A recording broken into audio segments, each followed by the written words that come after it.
There we go. Gotcha. Good. It takes me a while to find it.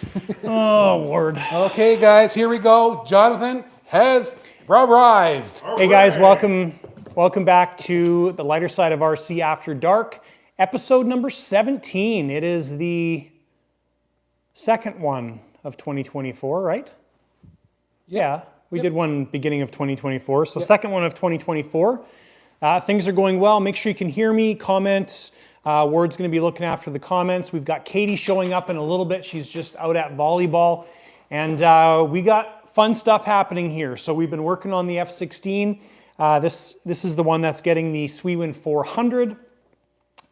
Did this guy today as well too. We got the Evolution engine mounted on a stand. That's something fun. We'll talk about that in a little bit as well. So yeah, so that's basically it. What's been going on for the past 2 weeks as far as a summary goes between this and the last live. So in the past 2 weeks, we have finished the A10 from Skymaster.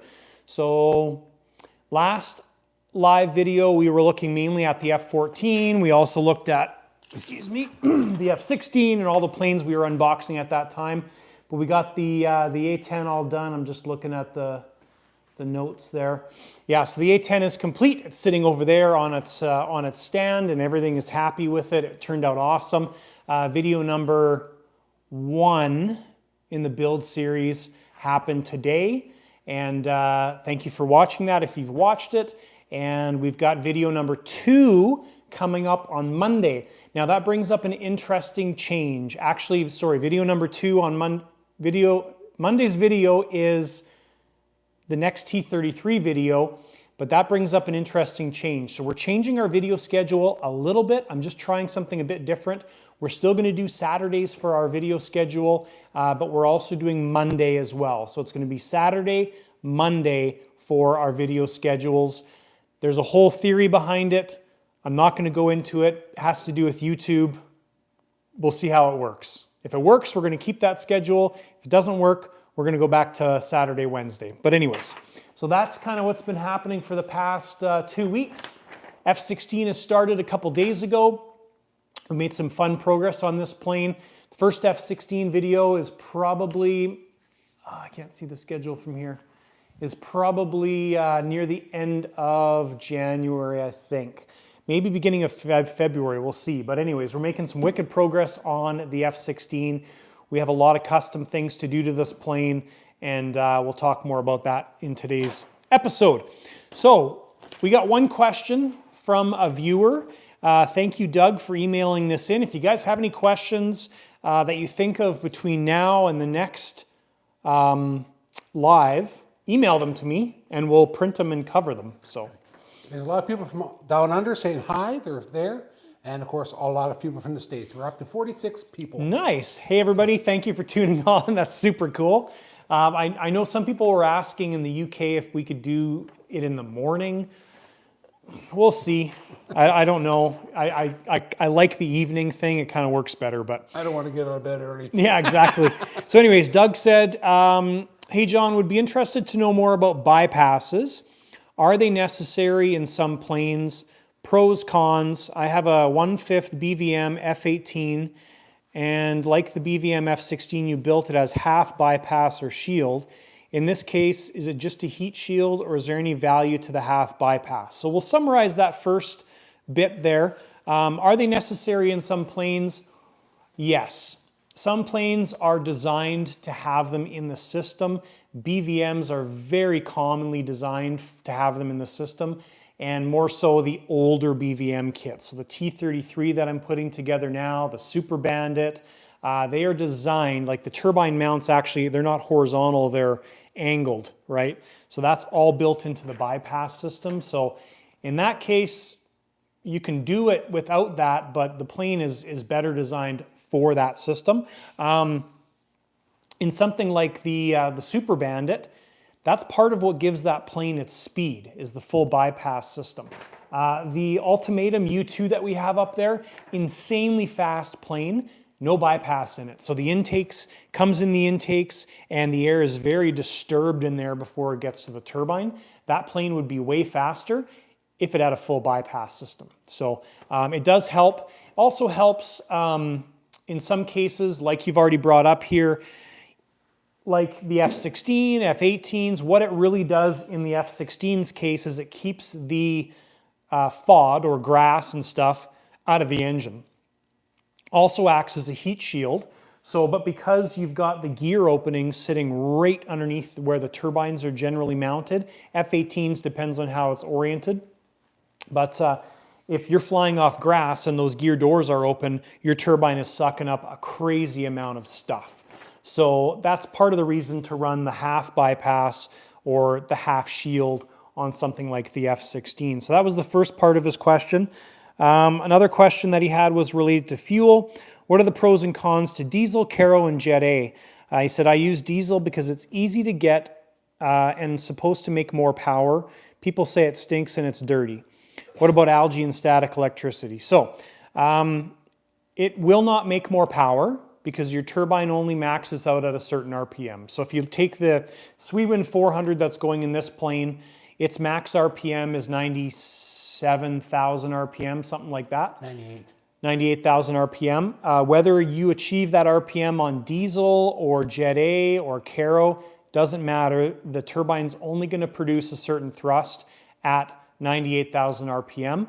What's more relative to that is your altitude density. So we lose a ton of thrust at our altitude because we're way up there. Somebody flying at sea level in cooler conditions, you're going to gain more altitude or thrust, but your max thrust is the same. Now what changes is diesel has more calories. So when it has more calories, what happens is your fuel efficiency will go up, meaning you're using less fuel. So if you were to measure a full throttle on an engine with diesel and full throttle for a minute on an engine with Jet A or Caro, you're probably going to, I mean, the difference is so minor, like you're talking maybe 1%, but you are going to see more fuel efficiency with diesel. For some people, diesel is the only thing they have available, which is fine. I don't use diesel. I did a long time ago when diesel was not a thing to use. Back in 2013, I thought, hey, why not start using diesel? And everybody thought I was nuts. I used it. It was fine, but I stopped using it because it was really stinky. And when I get it on my hands, I don't mind the Jet A or Caro smell. I don't like the diesel smell. When I get it on my shoes or my hands, it is a bad smell for me. So use what you can get. I prefer Jet A because we've got access to it. So I will I've got two 50-gallon drums that at the beginning of the year, I'll generally get filled with Jet A, and I'll pull out of those drums throughout the season. I used to use Caro. Caro is way more expensive than Jet A right now, but those two are really the same fuels. So it doesn't really matter which of those two you use. Jet A has more additives, but for our purposes, doesn't really make a difference. Algae and stuff, we don't have that issue where we're located in Canada here because our climate is very dry. Right now we're minus a ton outside for temperature, and it's probably like 5-10% humidity outside. In the middle of summer, we may get in like the 50s if it rains, but it's always dry here. And we don't have that issue. Static, we don't have that issue as well. I know there's lots of guys that fly in those warmer climates that use BioBore and the anti-static additive, and it works for them because it's necessary. So if you need it, use it. If you don't need it, don't use it. So yeah, that's the questions. Thanks, Doug, for that. Appreciate it. It's always fun to have the questions. And if you guys have any, Ward is manning the questions there. Yeah, we're up to 60 now, and guys, I'm sorry I haven't been answering. I've let John do his talking. So that way, do some swiping there. I'm going to fix the TV so I can see what's going on. Take a look and see if I can find any of your questions. If you asked any, I don't think I saw any. Just everybody greeting everybody from Miami and Australia, nice. New Zealand, Tasmania, all over, and of course of the UK, which is really good. Cool. Really good. So, and of course all over the United States, which is great. Awesome. Want me to fix that for you? Yeah, just so you don't cut your finger off. There you go. There we go. Perfect. All right, so we got you guys up on TV. Successfully connected. How do we get the chat up there? Well, you have to play around with it again like you did last time. I don't remember what I did last time. And Brian asked where you get your Jet A. I go to the local airport. There's a live chat. And supposed to work. Michael asked if you use Jet A assist with turbine jets. So Jet A, I go to, so I'm in Calgary, Alberta, Canada. I can get Jet A at the Red Deer Airport, which is a couple hours north of me, or we can go to High River, which is like, I don't know, 20 minutes south of me. Both we can just take right out of the pump. When you go to a big airport, like at the Red Deer Airport, usually you have to get a truck to pump it, which we do. I just have the drums in the back of my truck, and he just fills the drums right up. So yeah, so that's where we get the Jet A from. I didn't get the second question. Jet A assist? I don't know what Jet A assist is. Is there some sort of additive? Is it an additive or? There we go. Yeah, you'll see. Ah, Kyle made it. Kyle made it. Kyle, I thought you're supposed to be at an event. Ducked out early, eh? Well done. There we go. Now we got the And we the had thing up somebody there. else from England, another person from England there. Phil, Yeah, Phil from England. Walter Mitty. He's got his little alter ego on. Ah, Jetty assist. I've never used the Jetty assist. Primarily the reason why is because Cortex jives so well with Jetty that I don't see the need to try something that I'm not familiar with. You know, if I was building a plane for a customer and he wanted to use the Jetty assist, I would take the time to learn it. But Cortex, just the Demon gyro works so well that there's no reason to change it. So hopefully that answers your question. Doesn't give you any more insight, but that's why I don't use it. All right, so let's take a look at the F16 so far. So we just finished today recording video number 1 in the F16, just started video number 2. I'll give you guys, for chiming into the live, a bit of a summary on what we've done so far. So we have, oh yeah, I forgot to talk about the engine too. We'll talk about the F16 first. So F16, first thing we did was go over the equipment like normal, and then we took the landing gear out. That was the first step in this aircraft, was taking the landing gear out to Loctite everything, and we've done that. We've painted the landing gear as well because it was silver, and now it's painted white.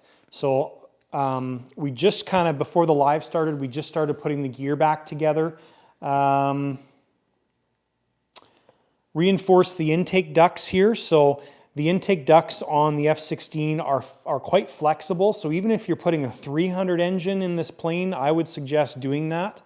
But we wrapped this in carbon fiber. Careful of the carbon fiber slivers. So yeah, we wrapped it in carbon fiber, and it is insanely stiff now. So before you could take this and just squish it together. It was very flexible.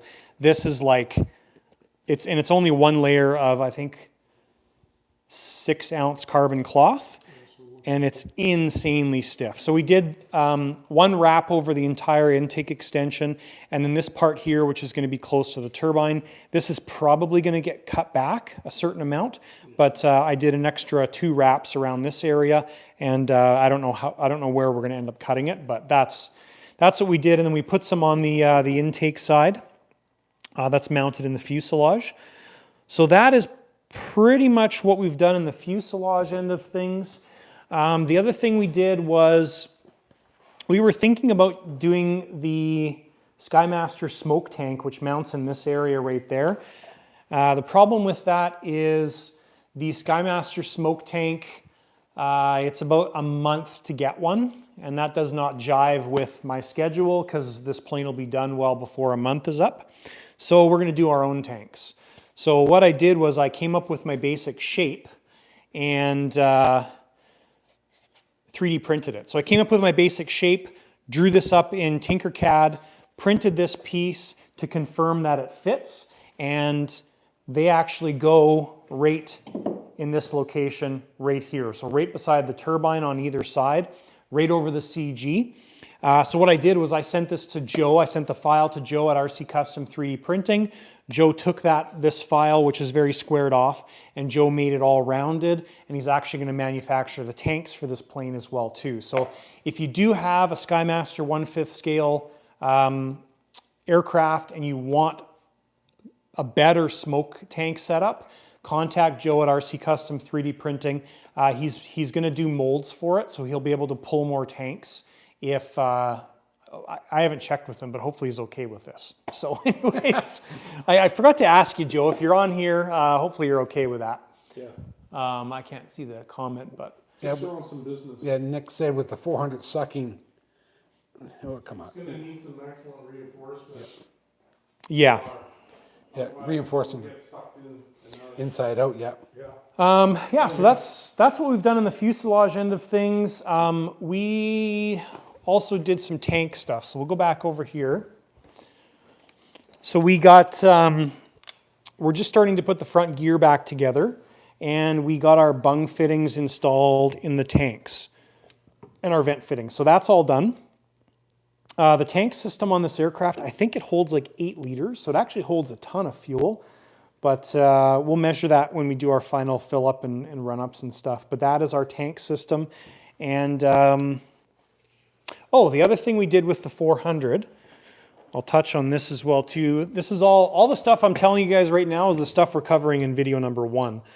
So there's the 400 for the plane. Huge. Oh.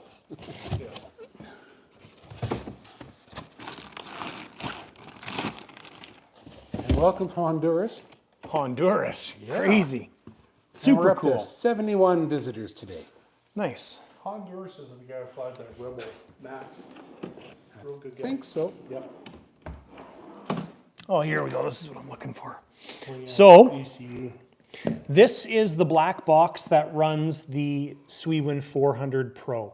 Now, the reason they use this on this engine is a UAV engine. So it's a drone engine is what it is for military purposes, for commercial use. So not really designed for our models. And this uses a different protocol for telemetry. So generally in a Swewin engine, you can either take the telemetry port, plug it into your radio and get your telemetry, or you can use the vSpeak module with the standard Swewin setup, and you can get fuel consumption plus all the other stuff. That's not available in here. It's got a totally different telemetry system that jives with computer programs, and it's all programmable and set upable, and I don't know anything about it. That's for a program guy. So what we did is we took a Jetty MUI 30. Now you can't see it in here because it's built into the box, but I added it into the system. So what that Jetty MUI 30 is it goes in between your wires, and it's a telemetry module, but it tells you amperage use, so milliamps used, and also voltage. So that device is in between the board and the fuel pump, which the fuel pump's right in this location. And then our lead for the MUI 30 comes out right here. So it looks like it's all completely built in. It's hidden in there. We've got it shoe-grouped in place so it's not going to touch anything. But what happens with this is when we're using this engine in the Jetty system, when you first start it up, it's going to think you're having a flame out because it's got no voltage on the fuel pump, no amperage. You start your engine, it's going to record or have an amperage reading happening and a voltage reading happening. So with that amperage, we can use that to calculate fuel consumption. So we know with this engine, I think the number is 36, I believe. I have to look at my notes. But I don't think I wrote it in there. Anyways, with we'll just say 36. So with 36 milliamps used, this engine uses 1 liter of fuel.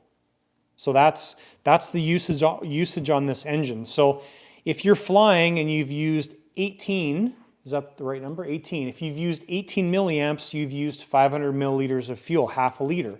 And we've checked all that and confirmed that it is correct. So we've got fuel consumption now with that MUI 30. And then with our voltage, we've got flame out detection. So if your fuel pump stops giving voltage out and spinning, your radio is going to say flame out, flame out, flame out. So that's basically what we needed to make this engine work with anything else that we need. So it's going to be awesome. So we talk about that in video number 1 as well.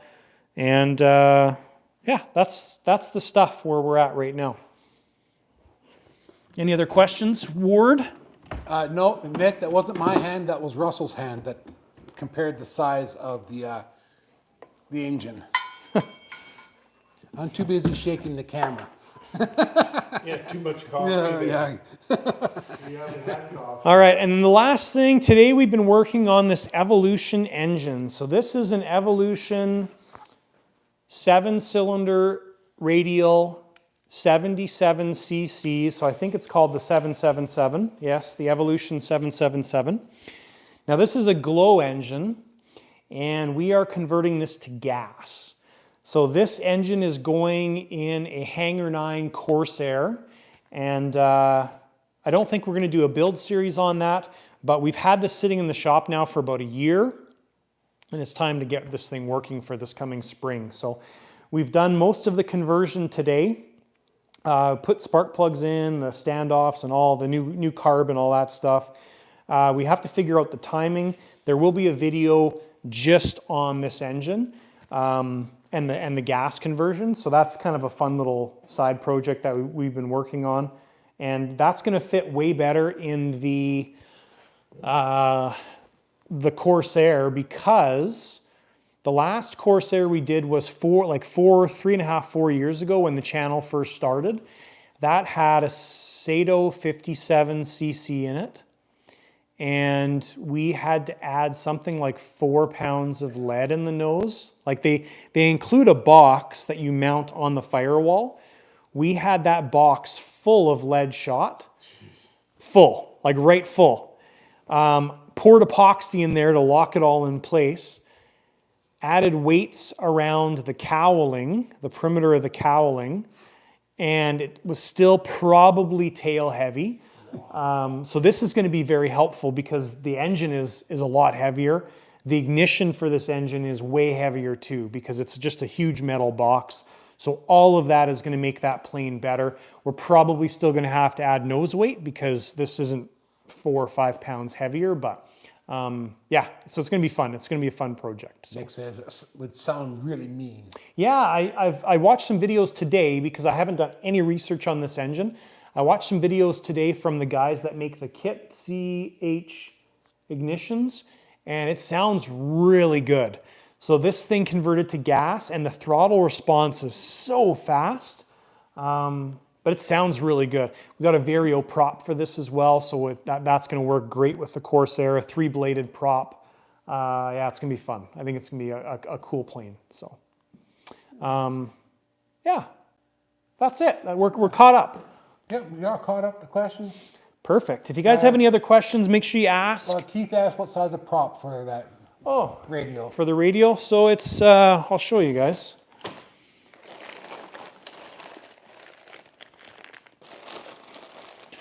So this one is getting... Something to do a build series on the Corsair. Corsair. Yeah, I know. I know people are going to say that, just like the A10. So these prop blades are 21.6 inches.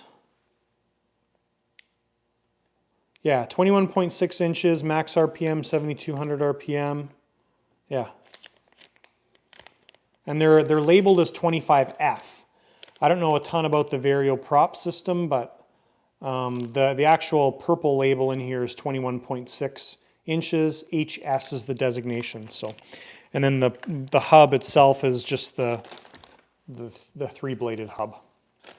So I think it'll be good.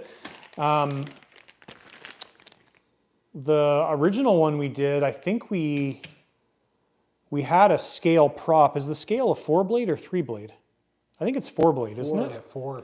Yeah, so the original one we built, we had a 4-blade for it. It wasn't turning a good RPM, so we put a 2-blade on it. Oh, God. and that moved the CG back because the two-blade prop was way lighter, right? Yeah. That video is still on our YouTube channel, and it actually flew okay. It just didn't have a ton of power, so this thing should be a lot nicer. All right. Questions? Yeah. They're not asking. They're not asking. That's okay. We didn't get much work done last time, so maybe we'll actually get something done this episode. It was cold last time. Yeah, it was really cold. It's still sort of cold here, but it's not as cold as it was last time. Original Corsair had 3 blades. Oh, did it? Yes, Nick said. Okay. I thought it was, well, I was thinking Mustang for it. Oh, yeah. Thanks, Nick. So we're going to finish up with front gear because this is what we started just before we started the live. Let's see about putting over here. And then we're going to do our tank setup and get the tanks done. So that's the goal for tonight, for you guys, for the live. So we put most of the gear back together, and the front gear just needs to be reinstalled into the body. I think I got this laid out good. Because... It says new Jetty DS16 is arriving Wednesday. Nice. Super exciting. Congratulations. Finally, Klaus. Finally. Welcome to the club. You betcha. Welcome. That's awesome. And he also has a field close by that he's probably able to fly at. We were chatting this week. Seattle-ish area? Yeah. Nice. Very nice. How's that going, Klaus? I know you're kind of working on it, so there we go. For tonight is 9 degrees here. So 3-bladed various. 35 plus here. What a guy. Wow. Wow. Don't forget to record the YouTube channel. Yeah. Yeah. Been doing that already with this landing gear. Oh, you know what? It helps if you put it together the right way, hey? Well, and the thing is, so now I can't look at pictures now I know, because 'cause they're on it's my on- phone. It's on the phone. So we need to go this way. Well, you're just going to have to start using a different phone. Yeah, that's the way. This is hi Ross. Glad to see you. Hi Dave. This Dave is the snuck way. out for a little bit of Yeah. And we're up to 72 candy. people now. There we go. So now I think we got that right. Yes, we did. Oh yeah, if you want to show off the other gear too. It's all hanging right here. Show the painting. So this gear has been hanging since yesterday. We used oil paint for our final finish. So it takes quite a while to cure and dry. But it's cured to the touch now. But if you took your fingernail and dug into it, you'd be able to dent it. This gear here is the main gear. We did that last yesterday. The front gear is what we did first in the morning. So that stuff's been curing for about a day and a half. This stuff it's fine to touch now too. So, but anyways, that's the gear. And he said he looked at the site last week, I guess. Close? Yeah. Oh, cool, good. Good. If I'm looking away from you guys, I'm looking at your comments up there. Russell, are you still flying the Rebel Pro?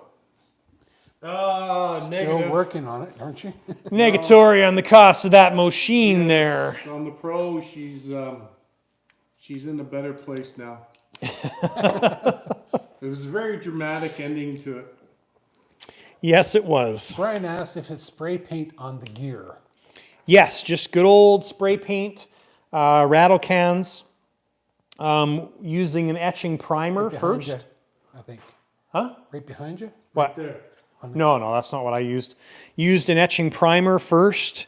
You would need that on that. Yeah, so you clean up the gear. I use alcohol to clean the gear, and then I use brake cleaner to do a final clean on the gear, and then spray it with etching primer, and then let that dry or cure, and then use rattle can paint. For the rattle can, this isn't what I used, but basically semi-gloss white, but I used the It's a different brand, but it's their oil paint is what it is. It might even be Rust-Oleum, but it's the oil paint brand. I find it's the most durable. Yeah, something like that. So that stuff's primer and paint in one, but I find it doesn't stick as good if you don't use the etching primer. And does it wear well? Yeah, it's fine. I mean, when you paint the landing gear, it's never really durable. Like the only way to make a really durable finish on landing gear is powder coat. And then the cost goes way up. Yeah, if you were to powder coat these things, you'd probably be paying like $1,500 because it all needs to come apart in pieces. Yeah. There's so many little pieces on here. O-rings too. Yeah, like You'd it's be screwing around with a lot of stuff. these aren't a candidate for powder coating. You know, the sports gear from Electron, perfect because it's like two pieces, right? This stuff is not a candidate for powder coating. So it's fairly durable for what it is. We'll also be weathering this gear to match the plane. So we are, oh yeah, I didn't talk about that. We're going to be weathering the F16 and we're also going to weather the gear. So this will get nice and dirty just like we did with the SU gear as well. So generally with weathering, that hides a lot of the imperfections. But if you guys did watch the original F14 build, I painted those gear and then I took a file and just made them look like they were, just like beat to heck. So it's a cool look. I like it. Some people think it's stupid, but it really suits the plane in my mind. So, Yeah. and when you look at some of those pictures online of those old F14s, that's what the gear looks like. Yeah, at It's the beat end. to hell. Yeah. So, If they're being used, they're not going to be shining. yeah, exactly. Yeah. So we're putting this together with Loctite, of course. And then I didn't Loctite the rest of the frame, so we're going to take apart the rest of the frame while we're doing this and making sure we Loctite everything. Brian asked, is it like implement paint?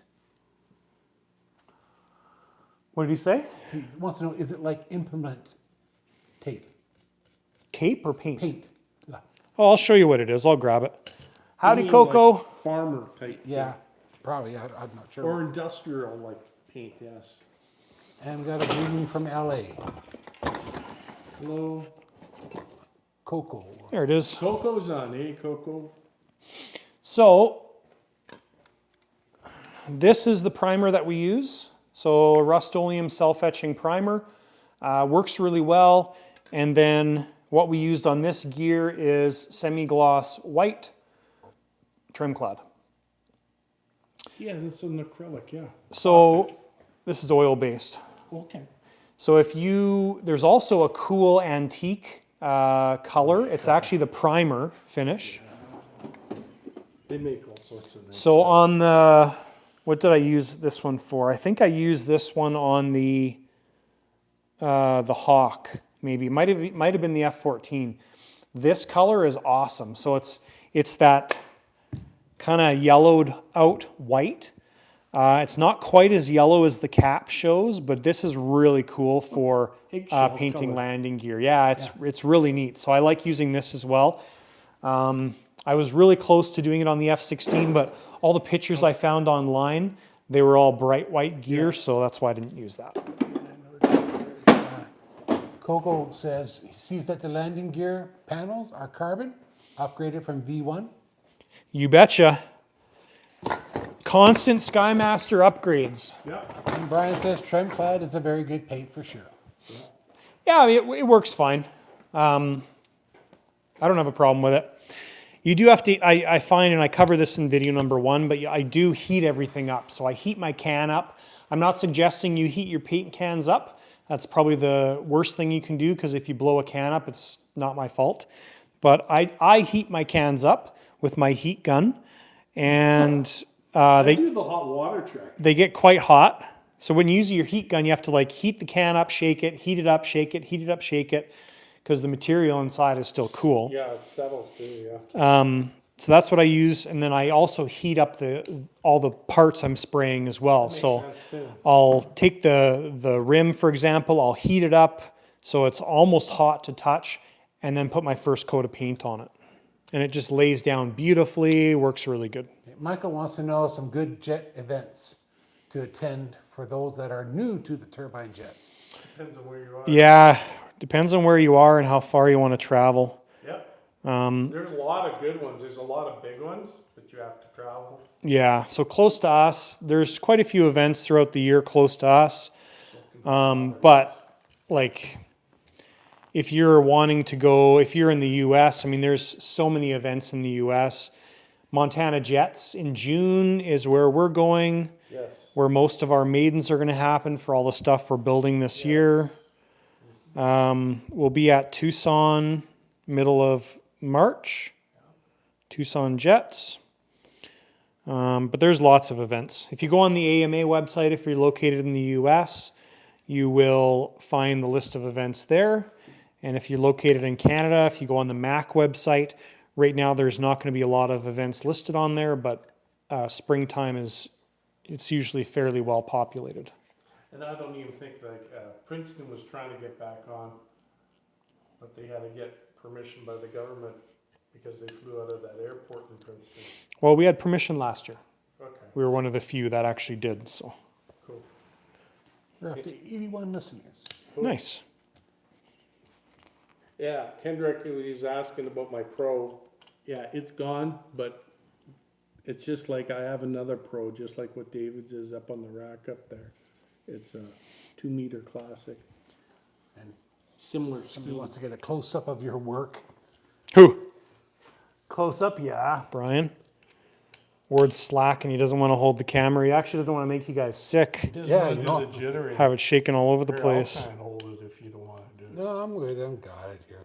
And I've you been can be the cheating. helper's elf. I've been cheating by putting it down as much as I possibly can.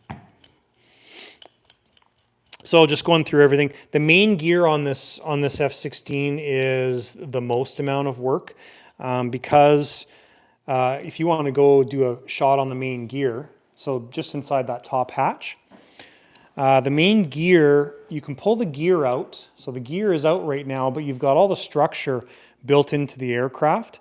So the whole I-beam structure, I call it, the front and back plate, that all needs to come out because there's hidden fasteners against the So all this. against all of the former work. So that all needs to come out and get Loctited, and there's just a ton of fasteners in there. If you don't do that, like I say, you will be sorry later on. Candace says Ward needs a gyro. Yeah. They haven't made a demon one for you yet. Well, I got to get that one that hangs around the shoulder there, and you put the camera on there, then you can with the run and wiggle jump wobble, like yeah. they have for the. We were talking about that. For Katie cameras. was talking about that. I've been trying to get something like that for the studio, more cameras, so that we can. Katie will be sit here there soon doing to 3 or 4 to- different cameras, but Jonathan said too much editing. More than 2 cameras, too much editing. Katie will be here soon, so there's Now her game into overtime probably. a smoother person Transition of behind the camera. a lot of nuts and bolts in that. You know, this gear actually isn't terrible. The worst landing gear is the Skymaster F16. I think the number of fasteners you have to Loctite on those is in the 60s, like 65 screws in there. It is crazy. It's just what you have to put a safety mark on every one. Yeah. And you're done. Okay, so let's confirm that this works. That's how that works. To put the gear. Yeah. Is it tight on the paint? No, I just forget which way it moves. Oh, there it goes. Yeah. Beautiful. Yeah, Nez is sleeping somewhere. She left the office. Yeah, she was in here earlier, but Yeah, she's out. She's out for the count somewheres. And Luna is in the dining room sleeping. She's done. She didn't want to be part of the gang. She had a rough day sniffing. she never likes being in here. Well, the only time she likes being in here is if there's food. But then as soon as the food's gone, she's done. She's like, I'm done. I'm out of here. Most animals, right? Motivated by their stomachs. All right, so last screw in the main gear. And Nick says Ward and Russell will do. Good pets. Jonathan throws morsels of food at us every now and then. All little tidbits of stuff. All right, so that is the front gear. Now, one thing we're going to do on this is we are going to safety wire the hydraulic fittings. So basically, you've got 4mm Festo line. I think that's 4 mil. Yeah. And it's got another piece of tubing over top, and then it's pushed over top of the nipple. Probably fine, but we're just going to take safety wire, and we're going to go around those two nipples and those two nipples, and that's going to ensure that our hydraulic lines don't pop off their fittings. So we'll get that done as a last step here. We've got to video that first. Quiet on the set. Dog, stop. Well, the You hear them out there? Yeah, the thought dogs. those were the coyotes. Yeah, they got microphones everywhere.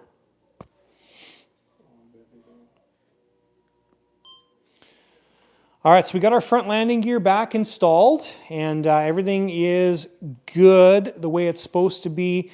One suggestion, make sure you take lots of pictures when you do this type of thing so you have reference points when you put it back together. Last thing we're going to do here is we're going to safety wire all of these nipples in the hydraulic system. So the nipples have the line plus another line. So if this is 4mm, it's got 6mm over top of it, and then it's installed over the nipples. That's probably amazing, but we're going to go one step further and we're going to safety wire those two locations and those two locations. There we go. Got something in my eye. It's not a tear ward. You sure? Don't cry for me, Art. Oh, I can't sing. Otherwise, I'm gonna get a violation. Yeah. Copyright violation. Yeah, Argentina. Don't cry for me, Argentina. What we refer to. Don't cry for me, Jetty. Yeah. What do we need? We need Well, this. wasn't that Madonna who did that movie? Yeah. Yeah. Yeah. Grace Kelly does that song better, the best. Why, of course. Oh, never mind. Let's not go there. Classics are always the best. Okay, what is that? Can you give a close up? Yeah, Ward. They don't want to. They don't want to have the million-mile away view. Well, I'm just trying to make sure that you're doing it. Okay, so we're doing the double wrap, right? With these nipples here, there's a bit of a flat spot on the nipple. So you have a bump. Trusty, where are you? There you go. You have a bump right here against the cylinder. You've got a recessed area, and then you've got the bump out at the end of the nipple. You want to try and get your safety wire right in the middle of the indented spot. So it's not critical when you first start, but you have to have that goal. So we're just going to get it kind of stuck in that spot. We're going to get our safety wire pliers on here. Ryan Roy asked if Sky Candy makes a set of lights for F16. Sky Candy does not. They make amazing lights for sports jets. They do a bunch of, on bigger planes you can use their lighting system in certain applications, but if you're looking for like scale details and stuff, they won't have a ton of options.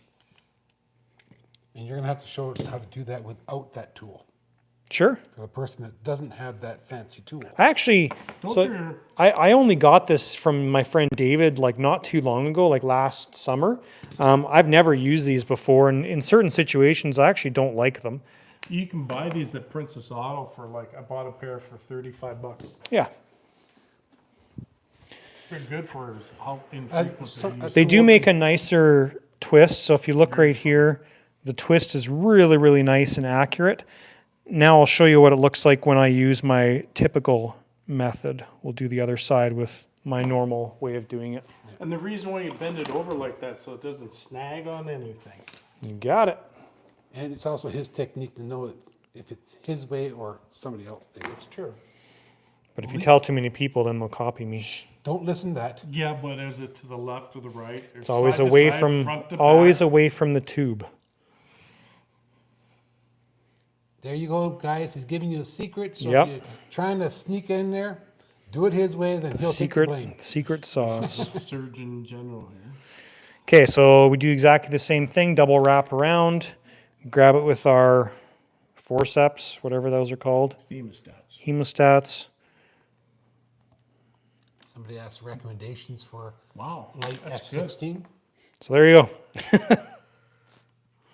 It's actually quicker to use these, but sometimes you don't get as good of a result. So If you're doing a lot of lock wire, these are nice.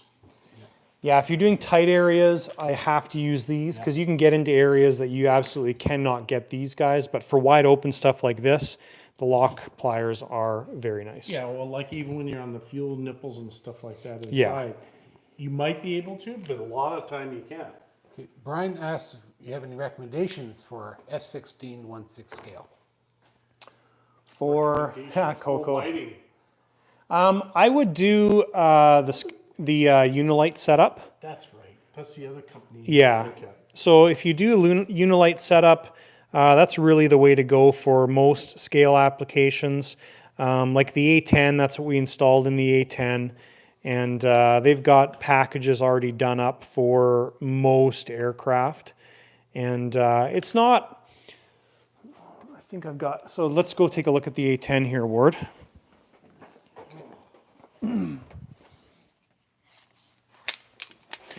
So with the A10, for example, this isn't the light that they included in the kit. The light that they included in the kit actually wasn't working properly.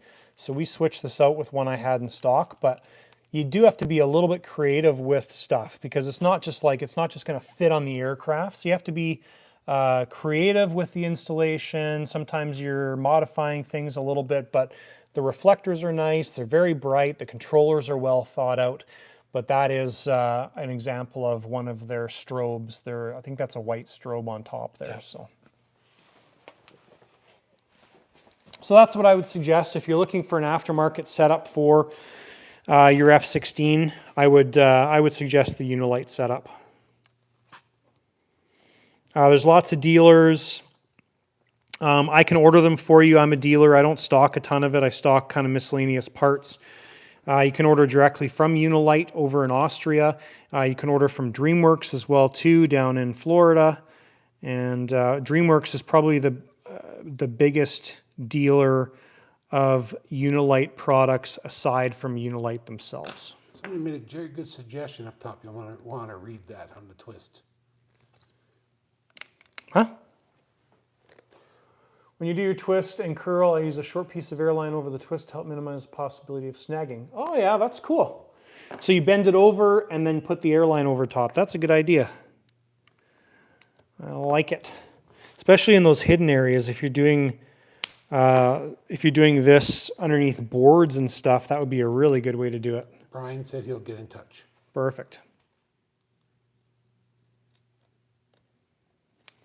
There we go. Get you nice and close. Just focusing in, I hope. Everybody can see all the stuff that's done. All right, and our last one, and then we'll move on to our fuel tanks. What gauge of wire for the safety wire? Safety wire, I bought this safety wire 12 years ago. It's a pound of safety wire, and it's just, I probably have another 2 years of use out of it. So it's 0.020. So that's what I use. It's the smallest stuff, according to their schematic there, but for small airlines like this and for small lines, it works great. Never had a problem on big lines as well. And if you go too tight, it snaps, right? Yeah, so you use it on the big lines too. Everything. That's the only size I use. I use the bigger stuff on the fuel lines, but I have a hard time getting it nice and snug. Yeah. You don't cut them. They'll never cut the lines because they'll snap before it cuts it. Yeah, well.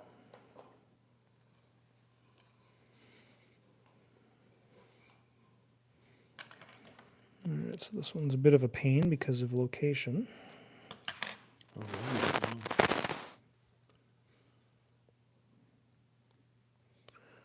Focused. I'm so focused. Gosh. Oh, he keeps getting in the way.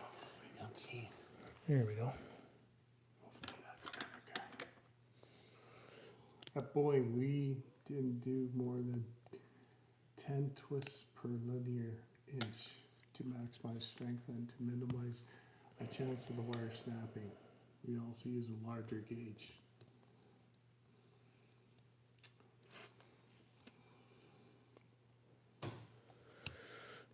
Yeah, this one's tons of fun. So I tightened this one up before I was in the right spot. So now I just got to get it over the right spot. There we go. And if I'm not happy with the forceps and the way they're twisting it, I'll just take my regular pliers and just give it a final twist.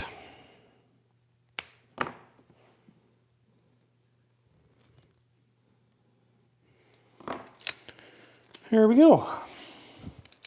All twisted. All twisted up. Should ask Klaus if when he clips the wires at Boeing, do they use the clippers to bend the wire over, or do we use like a... I know it's -1,000,000 outside, but I'm hot. Rolling my pants up. It's the warm. It's the heat you're giving off, Russell.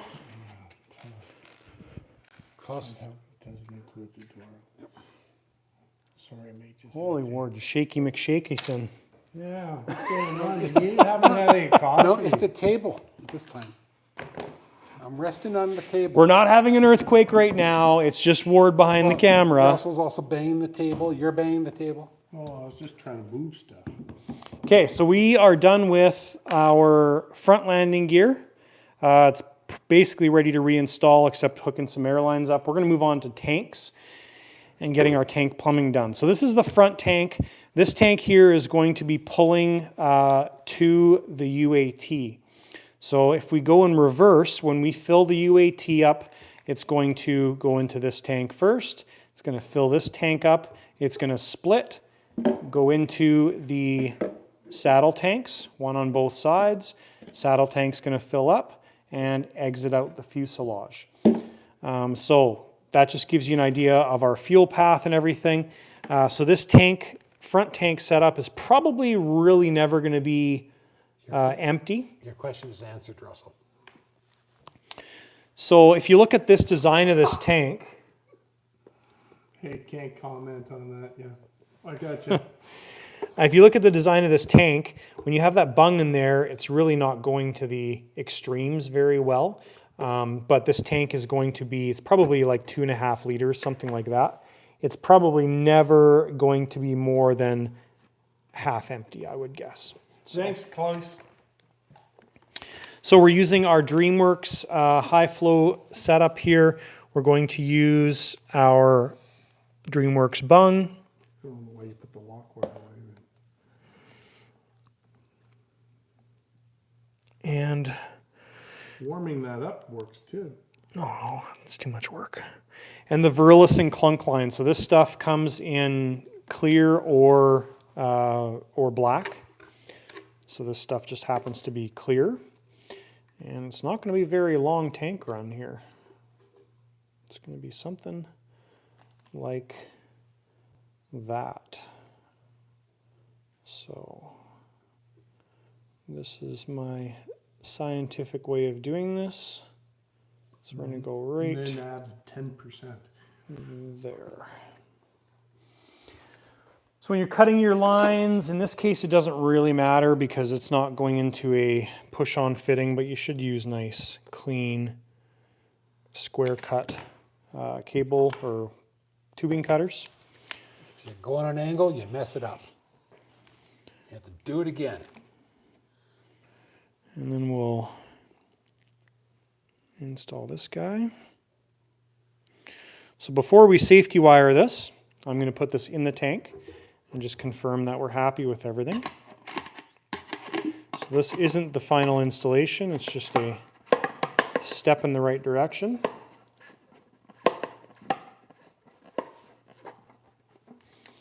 And then we're just looking for Movement. tank, and there we go. So that's good. Now you can take this one step further. This line, because it's so short, it actually, it's really close to the bottom. Probably be fine, but I'll show you guys a little trick here. So what we're going to do is we're going to take our Sharpie And we're going to mark which way is up. So this bung fitting is basically tight right now. We're going to put a line just like that. And then what we'll do is we're going to take this out and see where that clunk line is sitting in relation to our mark. So it's actually sitting in the right orientation. So there's our up, and our up has the natural angle of the tube. So we can go one step further with this. Take our lighter, you can use a heat gun for this as well, and we're just going to add a little more bend to this, just a little bit.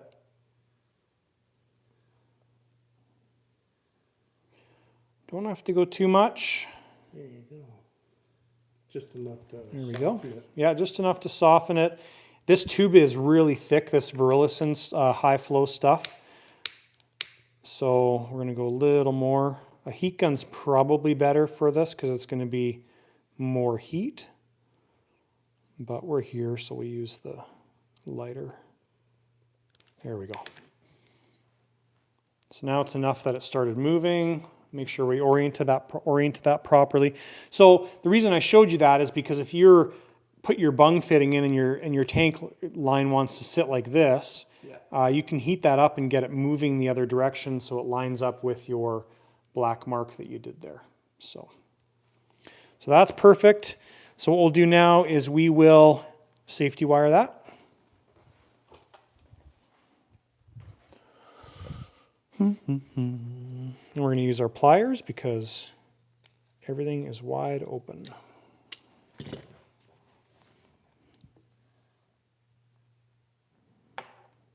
Yeah, going back to what Klaus says, like they use those all the time to wire up. We were using them in aircraft maintenance too. They make a really speedy way of doing all the lock wire.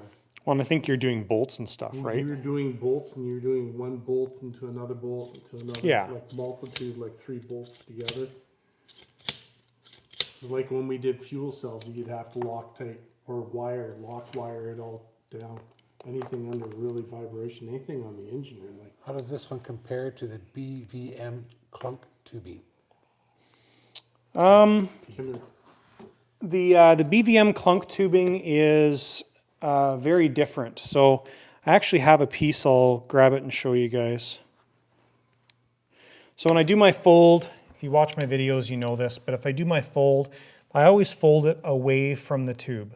So I never would fold it towards the tube because then if this happens to rub, it's probably not going to, but if it happens to rub on this side, you've now created a hole on the critical side of the tube. So I always fold it away from the tube. So I think I've got a piece here. Here we go. I'll come over there. So here is the You got your micrometer? 2 different tubes. Big difference Very big difference. in clarity too. So for measuring the wall thickness of these guys, so the Virilison clunk line, 1.54 millimeters. Okay. The BVM poly tube, 1.23. Thinner. But you look at the BVM poly tube, it's like very rubbery. It's like silicone. Yeah, it's almost like silicone. The nice thing about it though is it doesn't kink. Like you really have to get it in a tight bend before it actually kinks, right? The Virilison stuff, it doesn't kink. I mean, obviously you can kink it, but you have to get it in a really tight bend before it kinks. It's interesting. This is probably more flexible inside the tank, but I don't know what brand this is, so we don't use it in our tank. So even the BVM, Jet, yeah. the F16, we didn't use any of this stuff. It was all this stuff. So I also buy this by the foot from DreamWorks as well. Okay, so we'll safety wire our other side. I usually have my garbage. Oh, there's my garbage. I'll get it. Oh, my little garbage bin. I thought you Nick wants to know if all that stuff would need the rigid. All the what? Nick says, all that suck from 400. Oh, I need something rigid. Yeah, that's actually a good point as well too. you may collapse, if you're trying to use this stuff, you may collapse the tube, or even Tygon as well too. It may, Yeah, I would say may Tygon collapse. and even Viton too. yeah. Viton is, but I wouldn't try it under that. Not with the amount of fuel that goes through that 400. So. Yeah, when you're doing something like with the 400, you really have to be mindful of a lot of things. Strength all the way through. Yeah. You know, like reinforcing those ducts. I'm sure there'll be other little issues that come up. Yeah. We'll deal with them. Coco will point them out when he goes for a run with it. I just poked myself with the Did you? safety We wire. were just talking about We were. You got a bleeder. Medic. There's blood on this jet. Blood on the Quick, workshop. Russell, kiss it better. Oh yeah. He's got it. No, Okay, so when we Put a put these little CA on it. when we put these bungs in the tanks, there's grease that comes on the fitting, on the O-ring. That grease is always gone by the time we put it in because we've cleaned the tanks out with alcohol. Actually, we need to do that. So what I'll do before I put this guy in is put some silicone lube on that O-ring, but we need to clean out these tanks because we haven't done that yet. And there's lots of dust in there. So, be back in a moment. Don't sing the Jeopardy song. You're going to get me a copyright strike. okay. Hey, I never. Ba-dum-ba-bum-bum. Ba-dum-ba-bum-bum. They're that crazy with that kind of stuff, Oh too. yeah. Okay, so cleaning out tanks, we use 99% isopropyl alcohol. PSP brand. Which we can get at Costco. Costco. And do not drink. No, if you drink, you will either catch on fire or you will turn into a skull and crossbones. It's a fine vintage of chemicals.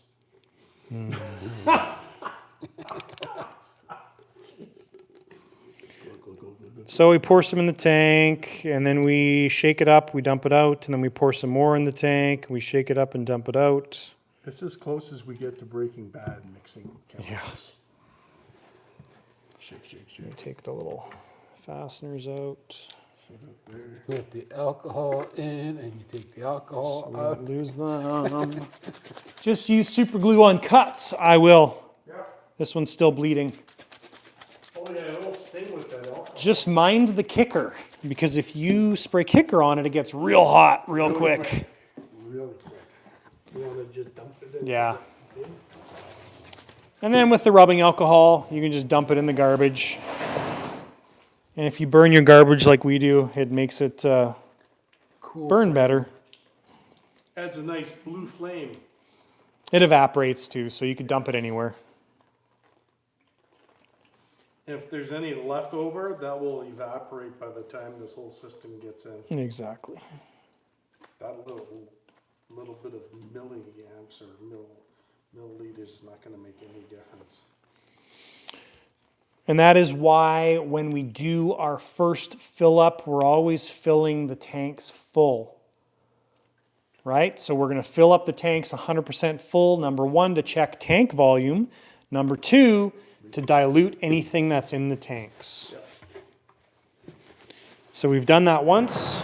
We'll do it again. Hey, might as well just leave that there. Yeah, you don't want to put it back. Take it I'll out. put the program today. And you still got 2 more tanks. I had my coffee too. Yeah, forgot about the other two. So there's no big floaties in there anymore, which is good. That's what we're looking for. So we'll just... got on now. 74 now. Crazy. Some people sort of came in and left again. Well, we know Dave probably did. Love that smell of alcohol.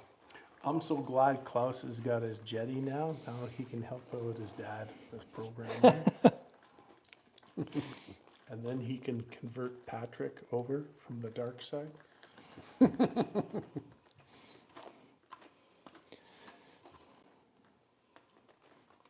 Come on. That's one man's opinion. All right, then if you really want to dry them out, Here. Go, David! And if you really want to dry them out, this is where you need to be careful. You don't want to pressurize your tanks because you'll blow them up. So what you can do is you can blow into the tank, and the air is going to come out of the bung fitting. It's also going to come out of the vents. This is helpful just to get rid of any residual that's in there. The compressor may turn back on, so it may get loud for like 30 seconds.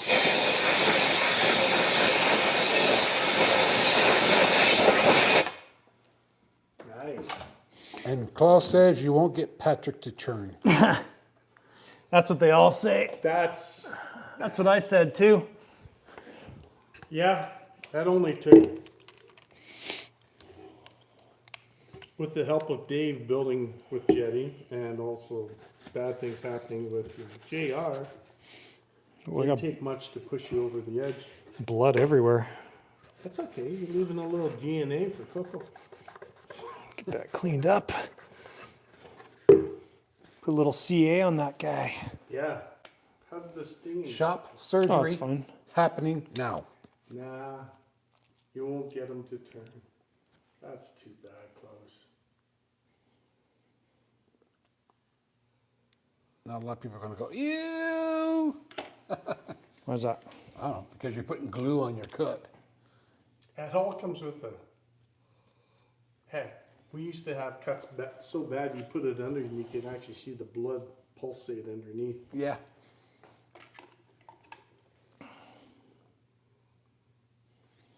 There we go. Surgery done. Some people just showed up and this is what they're seeing. Finish it off with a little bit of kicker.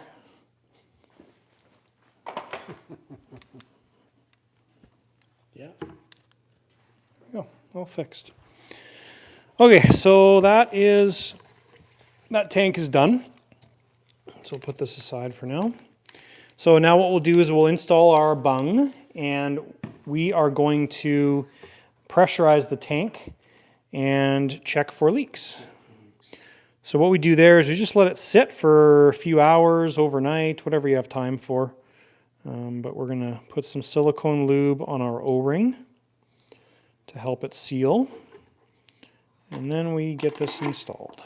Nick says you can use electrical tape as a Band-Aid. Yeah, duct tape works good. There's a lot of people online that don't like the factory tanks because they think that there's small little pinholes there. Well, that's why you check. I know. But super glue is sterile. Doctors have used it for decades. I'm getting it again because I don't put Close. Where's my box? So we don't use any thread lock on the threads. We just give it a little hi-ya, a little, nothing too crazy, just a little, and she is good to go. So now with that, just that little bit of extra bend, I don't know if this will show up on camera. Yeah, you See can this just little see black dot right there? Yeah, I see So it. now the bung is touching the bottom of the tank, which is perfect. So what we'll do is we're going to use the poly tube because that's what this is good for. And we'll seal off one end. I also have some Tygon that I use for this too. So we'll just heat it up pliers. and then go like this.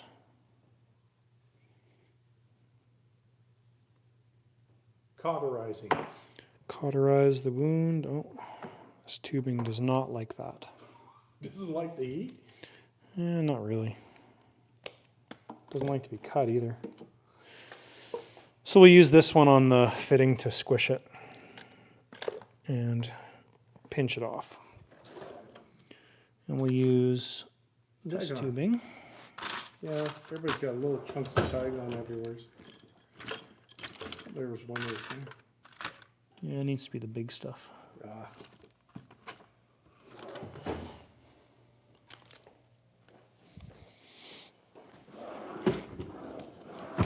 Needs to be the big stuff to work properly. Need to go into the fuel stash. Stacy's congratulating Klaus and coming over. Nice. That's very good.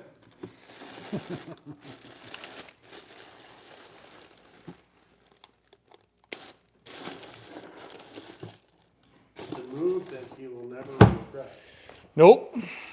especially when we've got a master techie like Jonathan and David working out all the different programming.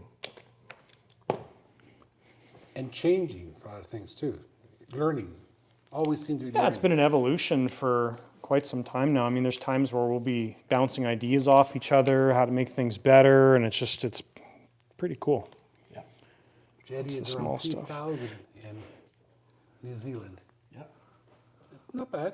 I paid more than that up here in Canada when I landed my 26. I think it was like 3,500 Canadian for the DS-24 Yep. in Capri blue. Ooh. And thanks to David, he helped me with that.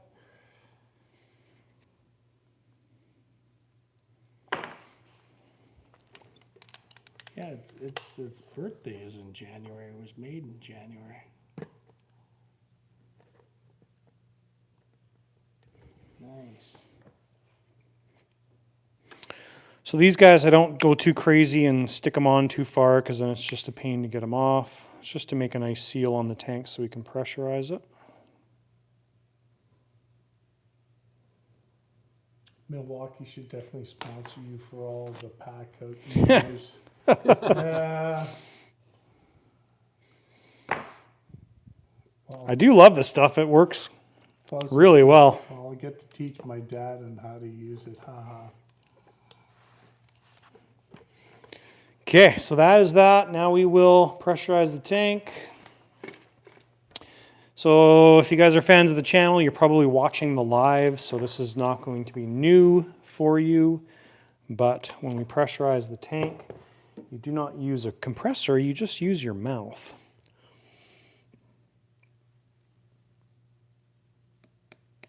And you don't use a bigger thermostat than that, just that small one. And then I just go check to make sure there's no air coming past my crimp. And then I'll just spray this down with a little bit of soap and water just to confirm that my fittings are all good. Good and snug. Then we're not waiting for overnight just to find out that one of the fittings has a small leak. So just take soap and water. That's what I have this jug for. Get in there. And I just spray around the fittings. And look for bubbles. Look for bubbles. No bubbles. So if we come back tomorrow and we let the air out of this and it is no longer pressurized, we know that we have a hole somewhere. So what we have to do then is we'll submerge the tank if it's not obvious. But usually if you cover it in soap and water, I mean, you can listen Hear it. and you can hear it, and there's no air coming out. So this tank should be 100% good. So we'll just set that aside and let it rest. And now for the next one. Now for the next one. Let's do this side. What is that side? This is the right side of the plane. Yeah. I was just gonna say the small narrow. There's our screws. Just gonna set it up over here. And our screws. You're gonna have to. Okay. Might fall. Oh, that's what I'm standing here for. But that way I don't shake it. No, Jonathan doesn't scream at me anymore. Poor Ward. You're hanging on me. Okay. Pickup that is. So in this case, we need to add a rigid piece of tubing in the middle of our setup. So I always stock larger diameter tubing just for this purpose. Brass lines, yeah. Just brass line. 4.78, 4.76, perfect. Yep. Craig, So when saying, see ya, Craig. See you, Craig. Ciao.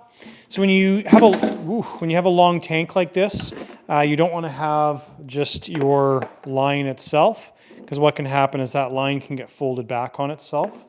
So you always want to have a rigid piece of tubing in here. So it's going to be the red bung is right here, piece of tubing, the rigid piece of tubing, another flexible piece of tubing, and then your fuel pickup on the end of that. So that's how you want to organize this. Now, when we're doing these tanks, because the main tank feeds into the saddles and splits off, everything has to be as equal as possible. So we're going to take this tube, we're going to cut it in half. All of our tubing lengths and everything are going to be identical on this setup. So that is a pretty important thing. Two identical setups. Two identical setups, because if you have differences in your setups, what happens is different draws. So when you're pulling fuel out, it's going to pull more out of the shorter length of tube because it's an easier flow. It doesn't sound like it would make a difference. It makes a big difference. So we're going to measure this guy up. What do you got there? Okay, we got 205, 6, 7, 8 millimeters. So 104. 104. That's millimeters, guys. 104. Now, for our US people, that is how many inches? And if you're from the US, it doesn't really matter, but we are cutting this to 4 1/16 plus a half. 30 seconds. So 3/32. Chad My ruler doesn't have 30 seconds on it, but we're doing 4 1/16 and a half 1/16. Klaus understands that because they use standard at Boeing. Do they? Oh, yes. Airbus used metric. Weird, huh? That is odd. So mechanics have to have two sets of tools. And companies have both airplanes. Metric is more tighter. Can you grab my drill that's on top of the saw? Yep. The small one? Big one. Big one? So the other key when you're cutting the tubing like this, you're going to get a burr, a beveled in area, maybe a better way to say it. Yes. A beveled in area. So here is the beveled in area. So that's the one we just cut. And this is the factory end right here. So you can see it's wide open. So we want to make sure that we have all wide open ends on this tube. So what we'll do is we'll take the tube, put it in our drill, clamp it down, not hard, just gentle, and give it a spin. And that opens up the tube to be perfect. Let's just take a look at that. Yeah, flares it. I'm going to take it as you do it. So go like that. This is the crimped end. Just take the, just need one of those pliers. Doesn't have to be anything crazy. I'm not pushing hard either.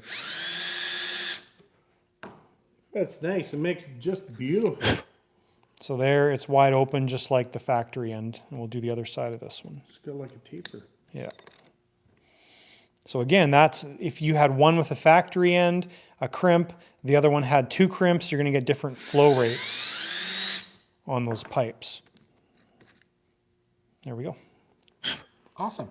Looks We're really good. all about balance here. So that is that. Now what we want to do is we want to put some globs of solder. Guys got mad at me on videos because I say the word solder. Oh yeah, isn't it solder? Solder. Solder. Solder. Oh, I thought it was solder. And actually, I'm going to switch these tubes up. These tubes are too small. So we're going to do this again. Now the reason they're too small, these are 4.76. These are good for 8 millimeter Festo, I think, fits good over this, or 6 mil. I have some 5.56 in there. So we're going to make the exact same thing out of those guys. 4.76. Yes, and this is why I got this tube. So this stuff is 5.56. And this fits Way nicer. much better. That's what we're looking for. Snug. And you put a little bit of Snug. solder on Solder. the end. So we'll just make a length here. It doesn't really matter what it is. I guess if we're being accurate, we'll go like that. Because we don't want to do half. Fault. Oh, is this one longer than the other? Yeah, the other one had a little piece taken off. Like if this one, if we do it in half, it's actually not bad. So Just go about 4 inches, or go 100 millimeters again. 104? So this one is Way longer. 305. 305, yeah.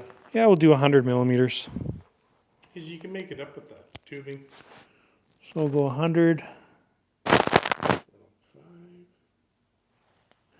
And we'll cut another 100 off the other side. So we have 2 factory ends. Gotcha.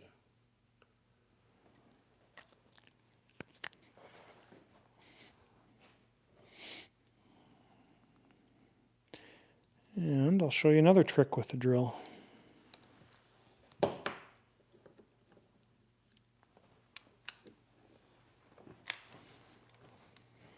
What radio are you using, Nick? Oh, just reading the comments. Correction. 5,000 for Jetty 24. I was reading US. King Zingers, Solder. Solder. I know, they're the ones that also say vitamins. Instead of vitamins? Instead of vitamins, it's vitamins. So if you want to make this quicker, you can just go like this. I'm just going to Get in gear. get it in gear. There we go. Whew. Ouch. There you go. A little bit easier on the Do hand. the flaring. Yeah. And then while you're here, yes, you can do Do the the flaring. Deburring. Ta-da! One more time. We'll do the other side. Oh, which side's which? Well, And just Nick look is for the past factory end. There's the spectrum. factory end. Where was this? Nick said correction 5,000 for a Jetty 24. I was reading US. And probably New Zealand. Yeah. New Zealand. Yeah. Yeah. By the time they pay for, well, it's the freight charges. More than likely. Well, it's just a little island out in the middle of nowhere. What do you expect? Still gonna go see it. Heard it's on your want to do list. Yep. I'd like to go to New Zealand too.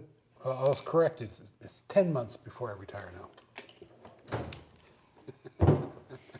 All right, so now we got our ends done. That's going to be better. So now we're going to put some solder over top of our ends here. So we want to, the reason we do that is so when we put our tubing over top, the tubing is going to seal against the flexible tube is going to seal against the brass tube very nicely, but you want to put a solder button on the end just so it's not able to slide off. Kind of like a little hump. Like a little hump. Doesn't need to be all the way around, just a little bump. And there's really no reason to use, like I remember some carf kits used to come with Yes. little, Ends, brass ends. yeah, brass ends. Yeah, I exactly. have some for mine. And there's no reason, like, I mean, it's fine, you can use them, but there's really no reason to Well, use they're- them. They're kind of a pain in the ass to actually Yeah. get on properly.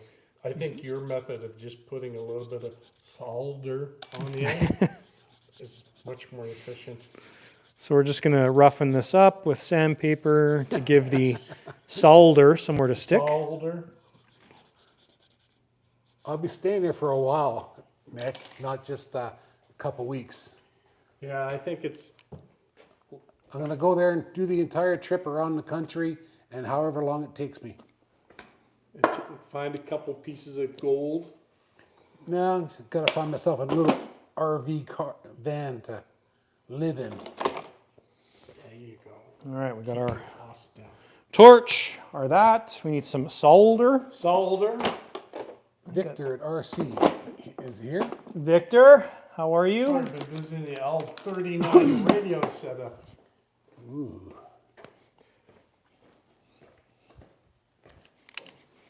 Ooh. It's running all over the place. Yeah, we got stuff everywhere. Wing bags here, Carf Rebel Hots there, massive F14 taking up half the shop. It's actually a nice table too.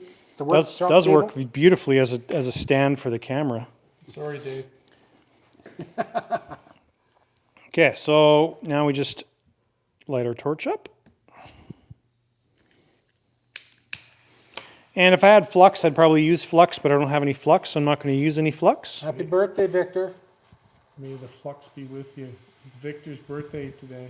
So that's all we're doing right there. That's it. That's beautiful. Just a little bump. Going to the jewelry work if Yep, this doesn't work. I know. Jets? Who needs jets? I'm going to build jewelry. Well, these are a type of jewelry. Oh. When we get done with them. I'll sure keep you in mind, Nick. There we go. So you can see there, it doesn't go all the way around. It's just a bump to prevent the tube from sliding off. David's like, watch out for the F14. Like, Dave really must think I have like bump-itis going on or something. Yeah, sure. Cool. Happy birthday, Victor. Victor, were you at the field flying today? Or are you doing birthday stuff?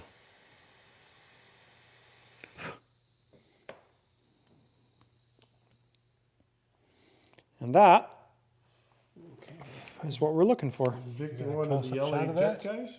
Yep. Yeah, cool. Looks good. That looks really good. You got both done. Yeah. Doesn't take long. That's a lot quicker than putting those pieces. Oh, yeah. And then running some silver solder. Solder. It's his 58th today. Wow. Who? Walter Meady. Wow. Welcome to the club. Old people here, boy. I wouldn't say boy. Okay, so now what we're doing is we are making our measurements. So we're going to go about there. We'll just double check and see where our Victor tube is comes up 59. to. You got that one? Yep. You get an idea better where to put it. Yeah, something like that, I think. So if we cut that there. Dragon Killer hit 50 in April. Perfect. Now what I'll do here too is I don't want these tubes to have bends to them, so I'm going to straighten them out. Take out the memory of them. Yeah, we're going to use the heat gun for this, so we'll come over here. In the heat gun department, Everybody's complaining how old they are. this is our solder section. Solder section. So we'll just take our heat gun, heat this guy up, make it nice and straight. Doesn't take much. That's like an industrial heat gun too. It is. This is what I heat my parts up with when I'm painting them. Or like all you people out there in the nice warm, that's what we use to heat up our cars when Yep. it's really cold. You didn't use campfire like you used to? Oh yeah, you put a campfire underneath the oil pan to heat the oil, to heat the engine. Cookie canister filled with rocks and wood. There's still people in the Northeast that do that with their commercial trucks on the roads. Yep. So this tubing is so thick and durable that like that heat gun was pumping out heat. It's warm, but it's not melting, right? If you did that to like a piece of Tygon or Festo tubing, it's just gonna melt. Right over, yeah. So that is what we're looking for. So this doesn't take long to cool off, but it's gonna make a nice straight run. That's what we're looking for there. So our rigid piece is gonna be on there. Our last piece we're gonna straighten out as well, but that's what we're after. Yeah, it's very important to take out the memory in it. Yeah. Or else you get like a spaghetti type thing with the... Well, on the main tank, or the front tank, it worked out good because we need that, right? This tank, we don't need it. So Klaus is trying to say we sound like a bad red-green club. Thanks, Klaus. So as we go through this, we're going to make matches to both of them, like I mentioned. Then we're going to use duct tape. Lots of duct tape. Lots of duct tape. Duct That's how we fix wings here. duct tape. I used to fix my racing wings when I had a hole punched through it in the midair with duct tape. But nowadays you got Gorilla tape. It's better. It'll take everything off. When I crashed my plane, that's the only thing that stayed together. The Gorilla tape. That was the part that was Gorilla taped. Okay, so we've got a little difference here. So I need to cut the N on the tube right in half. Here we go.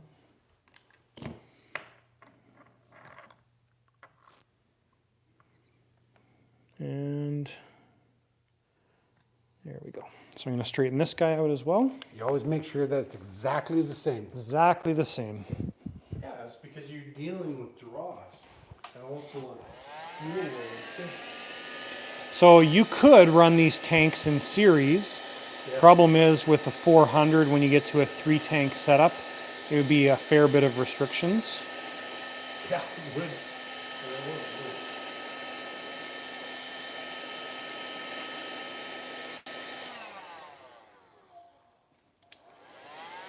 100-mile-an-hour tape is good as the yellow tape. Yes. Yes. 3M still makes that stuff. Yep. It costs a lot, but There we go. I love the channel on my subscription called Red Green Channel. It's a riot. Yeah, Weren't we listening to that like 15, 20 years ago, Red Green? I had his Yeah. book Oh my God. signed by Red Green. I'm Wow. glad to see the next generation's picking up on this stuff. This is great. Thanks, Klaus. Not very many of them, that's for Not sure. very many. Only the ones that have been well rounded by their parents. But I do miss the Possum Club. It's a lot of them.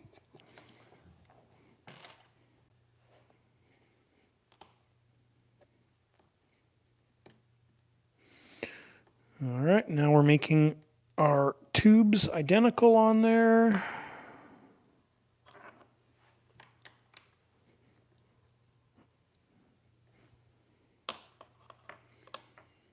Oh, I loved Benny Hill. Yeah. They've been playing it here. There we go. On public television in the States for decades. Wow. There we go. So we're perfectly matched to this point.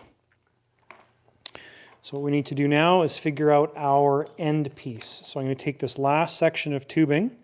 We're going to put our clunk on there. Never forget the man's prayer. Now they're into Benny Hill here. Yeah. Yeah, is that what that's from? Yeah, I used to watch him when he's coming on the real time, not as You mean late at night, yeah. regular run, late run reruns. It's amazing the stuff that used to be like late to us now is like general consumption. Yeah. I guess that's what our parents said about stuff too.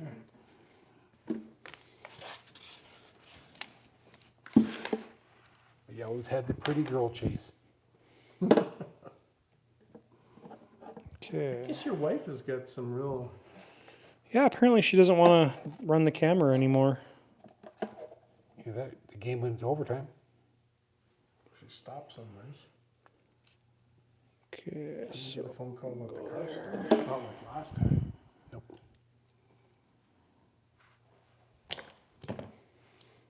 I see you usually make your measurement off the tank, eh? what? Yeah. What type of inflator setup What Can type of inflator set do you in the use pump? on the retract air system? What type of inflator setup do you use to pump up retract air system when you don't have an onboard pump? Do you use any water separators on the inflator line?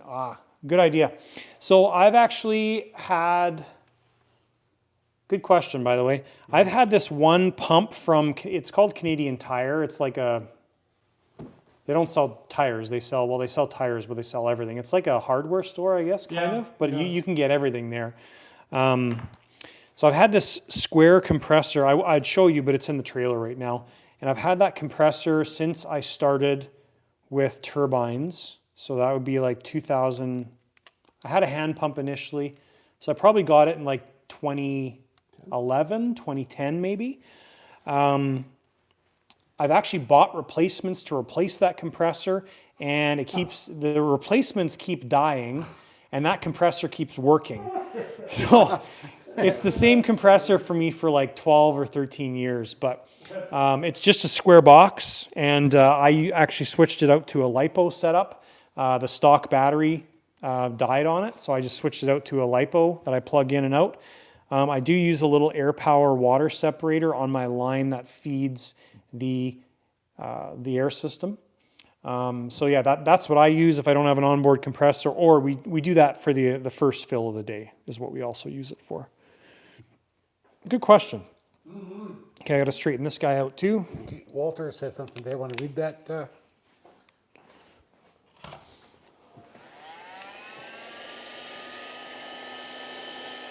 What did Phil say? When he worked at Colorado Springs.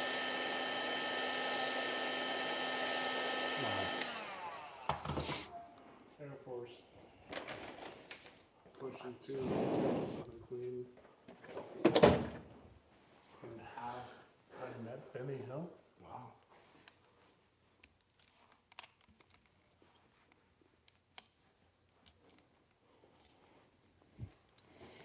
Okay, I don't know if this length is going to work.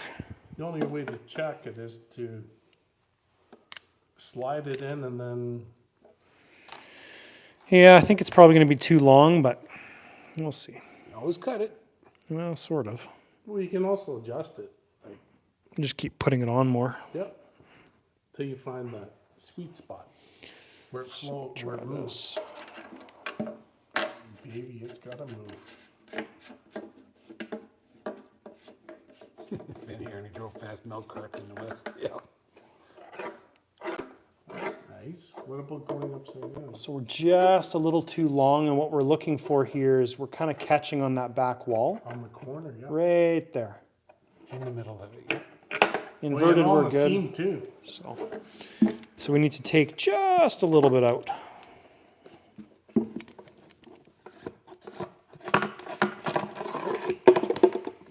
Or if we can, push the tube on more. Which, I don't know. Oh, yeah, we got some movement.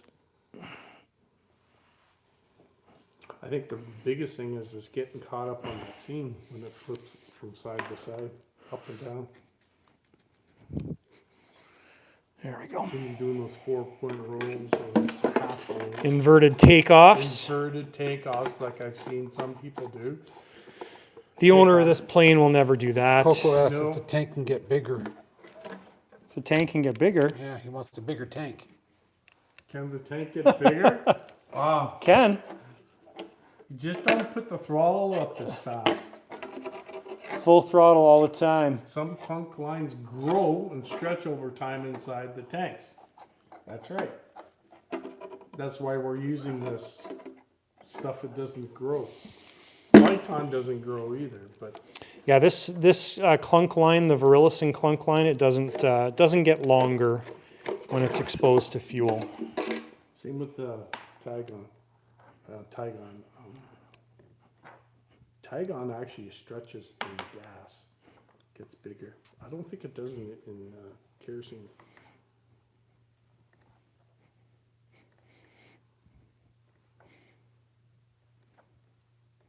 You can actually hear it. It's going. Squishing, squishing, squishing. Yeah, it's like Half a tube at a time. it's like when the masseuse is getting the knots out of your body and here, and getting Yeah. your muscles like. There we go. So that's what we're looking for. We're about maybe ½ inch away from the end of the tank. Yes. So that's what we want. And then it's free flowing. So when it goes to the corners, it's going to be about an inch and a bit away. Or when you, And then when it's inverted, it doesn't get caught Same up on the size. seam. so. That's perfect. So yeah, that's perfect. We'll check it in the other tank just to confirm that it's going to work, because we want both of these to be made up the same, but maybe our tanks are slightly different. They shouldn't be. Yeah, one But plug you never might know. be different than the other plug. Yes. So if you make them both the same and you put them together and one's longer, then that's no good. So you want to be the same size clunk. That'll work for both. And that one is good. Perfect. So dimensionally, our tanks are the same. Let's move over here. Move over here. So copy that one, Yeah, so now we'll make an exact copy of this guy. and then we can lock wire. Oh, then we lock wire and also clean the tanks. That's a big difference. Yeah, I know. Moving that stuff on there, it's not fun. No, it's not. I actually have to break out the heat gun and actually heat it up, just try and. Either that or else I can manhandle it and bend the brass tube. Oops. Trust me, I've done just about everything. That's why it takes so long for me to finish stuff.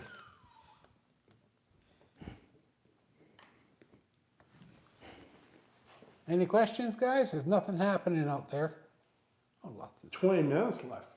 yeah. Oh, I cut that too short.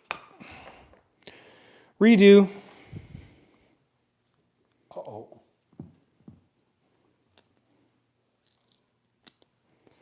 Time for a redo. Yeah, those little side cutters are great for that. Because I find if you use like an exactor, you can end up slipping and cutting yourself nice. Oh yeah. Or marring up the Or marring up the nipple, yes. Yeah.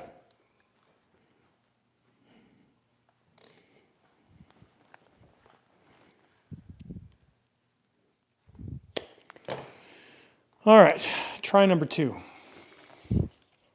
straighten up the line. Lines. We don't always screw up, but when we do, we fix it. See, that can make the blooper reel. Except there's no editing on the lives. Yeah, that's true. See, if you were doing the normal video, you may never even know that I screwed up. You probably wouldn't, actually. Yeah, Actually, in the normal video, you won't know that I screwed up. that's right. 'Cause- It's seamless. yeah, that's right. And the blooper reel would be miles long, so Yeah. that's how come we don't have them. One of the other benefits of watching the lives is you get to see the screw-ups. You gotta see the real road problems. Oh, Katie finally showed up. Oh, we're doing just fine. You can go in How was the game? Say hi to the fan base. Wow, They're you're about an calling for your- hour late. I know, sorry. How many people you got on? 1 million?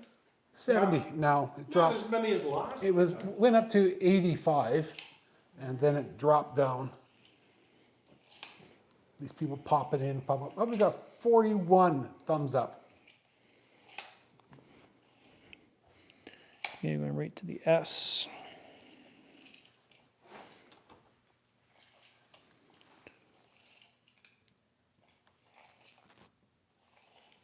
Yeah, oh. I can lead you to it then. Didn't have car issues or nothing? As Russell's trying to measure up things. Do you measure it? Oh, you did get me a lie.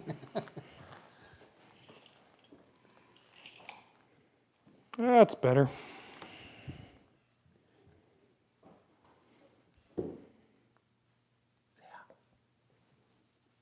He's gonna run now. Yeah, you only get 15 minutes left. Oh well. As long as you had a good game. How's your back safe and sound? That's important. How's that Oh, done? look, you can see the comments on there. Yeah? Need a clipboard, yeah. What, to make me look like a supervisor? Well, yeah. Where's your high visibility vest? Yeah, yeah. Yep. I think I still have one from when I used to work. Don't there. forget, you have to have the helmet too. The PPE head, glasses yeah. Safety glasses. and a helmet. Then we can sit there and you can just move your eyes to the other side of the room as you're seeing what's going on, and we'll show a clip of whatever there and we'll show another clip of there.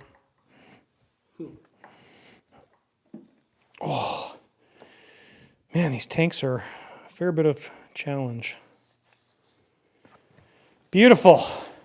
Looks like there's little Now, insects. the alcohol cleaning. Yep. There looks like little insects in there, like little mosquito-ish. Well, there could be.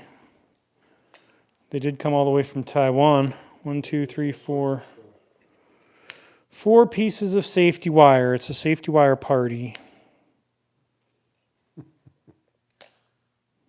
Cool. Good job. Thanks, Dave. Waggle your finger periodically, it says. Look who I found Nez is back. Where was she? in the kitchen. What, was she sad? Or she was sleeping? No, she's probably looking at the food on Or the she was, eating the food off the counter. Oh yeah, I forgot. Cats are like that. Not like dogs. Most dogs. Now you get a chronic cruising dog. They'll jump up on the counter and eat it. And then Hi, Nezzy. when you catch You them. look sleepy. She looks groggy.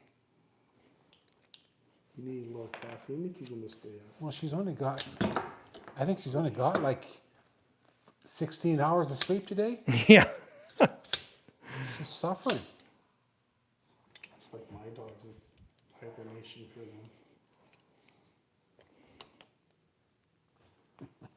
Were you enthralled by the comments that are up there? Could you always Amazing. see them up there? If you turn them on, yeah. Could see them before. You went on the. Last time had them up there too. Yep. And it's kind of nice because I say you miss them. Yeah, if you miss them, they're usually up there, right? Because So. Chad Ward doesn't get the, with the reading. It's easier up here for us. Well, half the time Jonathan's explaining, they're asking questions. I'm not going to interrupt what he's saying. Yeah, and it's, See? How's the Rebel coming, David? Yes, it's coming. I'm waiting for warmer temps. Slow and steady is what Russell uses. Slow and steady. He might be done by June. Might be done by March, April. May, June, July. You're told to bring it to the shop. Oh yeah, I gotta get that airspeed sensor. What is the- from you. Thanks, Dave. What Don't weight forget. is the F16 looking to be? Can it sleep around 21 hours a day? I don't know what the F-16 is going to weigh. I've never built a Skymaster one before, so I don't know. No idea. If I had to guess, 59 pound. No, probably more. Dry, probably with the 400 dry, probably 64 pounds is my guess. Okay, let's see. Everybody put in some guests, and we'll see who's going to be the closest. Deadline. March 9th, deadline. Uh-oh. Yep.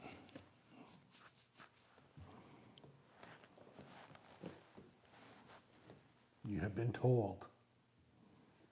Supervisor from SoCal.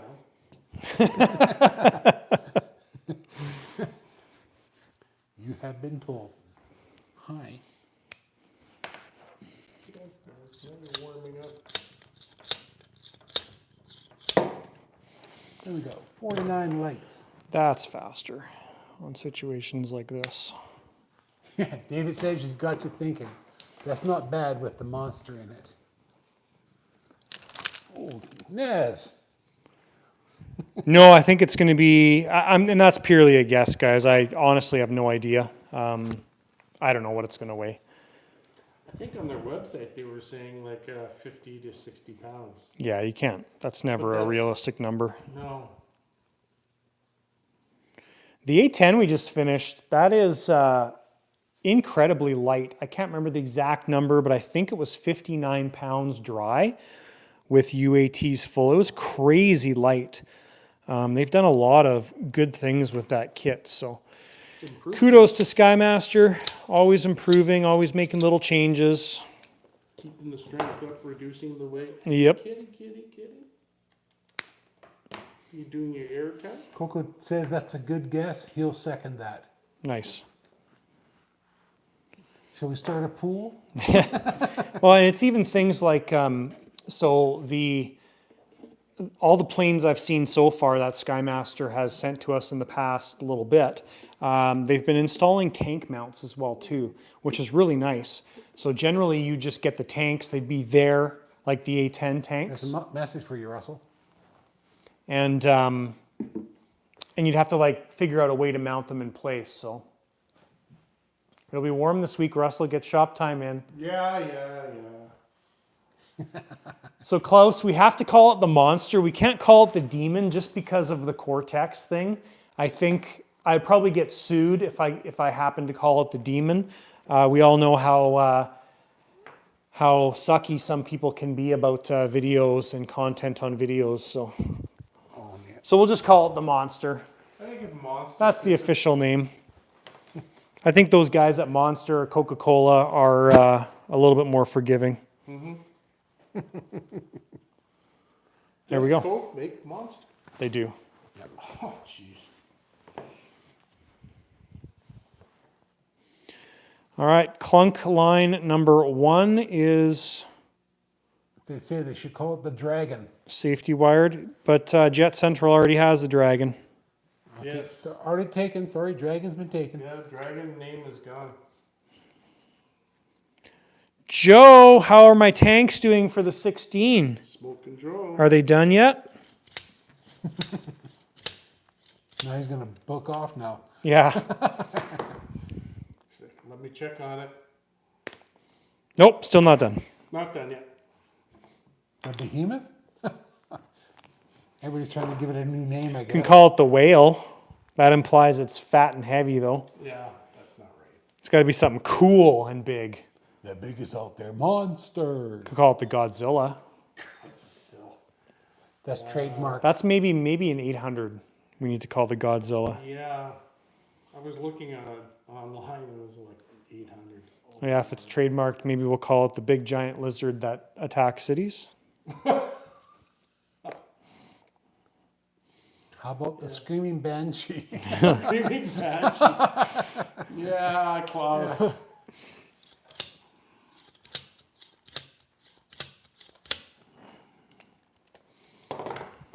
Ford has a motor called that. Woo! It's all fun and games until somebody gets shot in the eye with a piece of safety line. Guess what? 4 more wraps. 2 more wraps. 4 more wraps. We got like 8 minutes left. Oh my gosh, can we get the tanks done in time? Are we going to get the tanks done before the live is done? Ring-eyed Ban. You know what? Bandicoot? We run how long the live goes for, so we'll get everything we want done. Yeah. Can you imagine going live and just leaving it on for Oops. 24 hours? There's people who do that. Snap that one? Yep. Oh, Klaus, that's over tightened. Wasn't paying attention.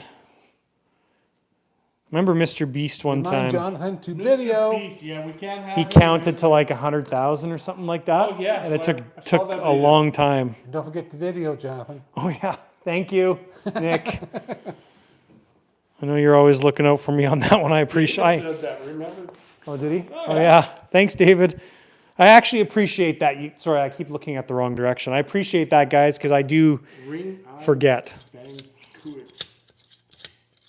Sounds like an Australian. The lighter side. Ring-eyed bandicoot. What is that? It sounds Australian.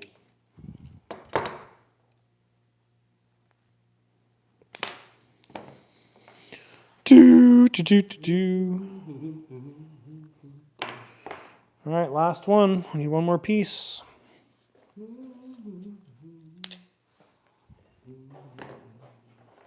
And we're up to 50 likes. Yes. Up and down like a yo-yo for the thing, but we're down to 61 now. Everybody's leaving. We're being abandoned.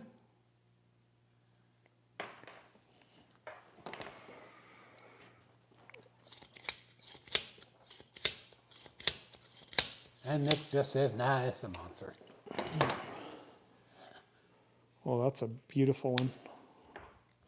Wish I could do that on Sometimes everyone. you just impress yourself. Oh, yeah. While you're like, Like that is like perfection. Two more twists and it would have like broken all for the sure. stars aligned and everything. Take a You just, like, picture of it. Take a picture of it. put it in the manual. Yeah, this is the perfect one. Those are some beautiful looking clunk lines. Yes, don't forget. What? Go. Microphone's on? Yep. Naz, you supervising? Good job, Naz. You're doing amazing work. She is, look at her, she's like a direct. Yeah, totally. And cut. All right, so we've got our clunk lines done up for our main tanks. Now these are matchy-matchy. They are exactly the same dimensions and everything. They're perfect. We did use 5.56 millimeter tubing in the middle. This is very large tubing. There's the KNS. There's the KNS tube package right there. That was critical with this large fuel tubing because it's such large tubing. So these are ready to install in the tanks. We have to clean those tanks out still. Main tank here, we've got this tank pressurized, all sitting, holding pressure nicely. This bung was done, and we've done our normal pressure procedure on that tank. So that one's just sitting and waiting. So next thing we'll do to these tanks is we're going to clean them out with 99% isopropyl alcohol and get all the dust and crud out of there.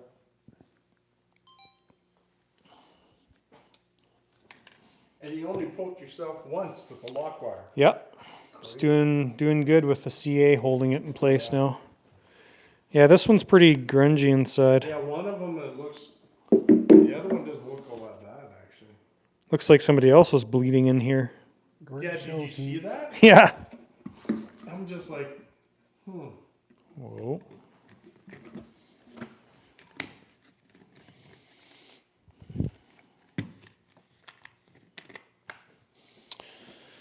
All right, rinsey number 1.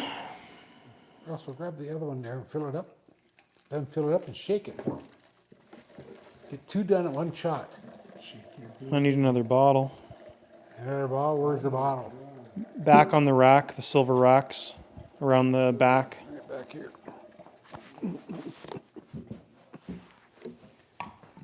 Oh, way back there. Top right hand side. I got it.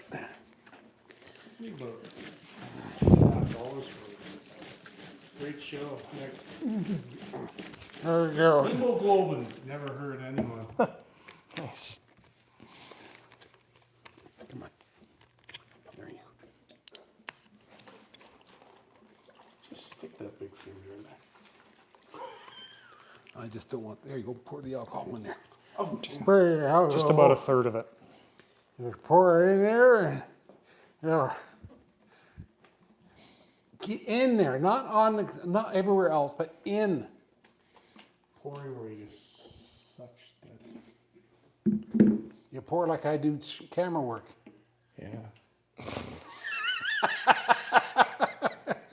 That's good. Oh, geez, that sounded better. Yeah. Test. Pour it into the next one. Gotta do Yeah, 2. yours is heavier than that, Stacy. It's the evolution of airplanes, Stacy. They always find different ways of making things lighter. Yeah, a little change here, a little couple ounces here. Change Nick the said harsh material. word harsh. Hey, That's it. What's that? Nick said harsh word harsh. I know. What can I say? The rest is for the other one that he has. You do the second pour in that one.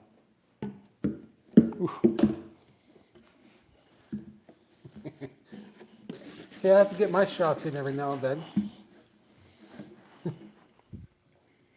Okay, on the second pour, I always just check it, make sure we're not leaving any crud in there, and it is very clean. Too bad we didn't know anybody made like moonshine. Well, I don't drink, so it doesn't We really should use matter to moonshine me. in here.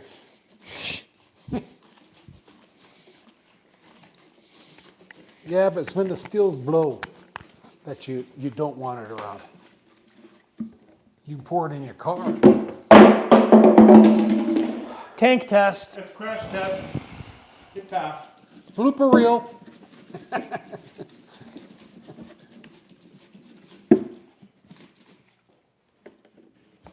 Boss. Thank you.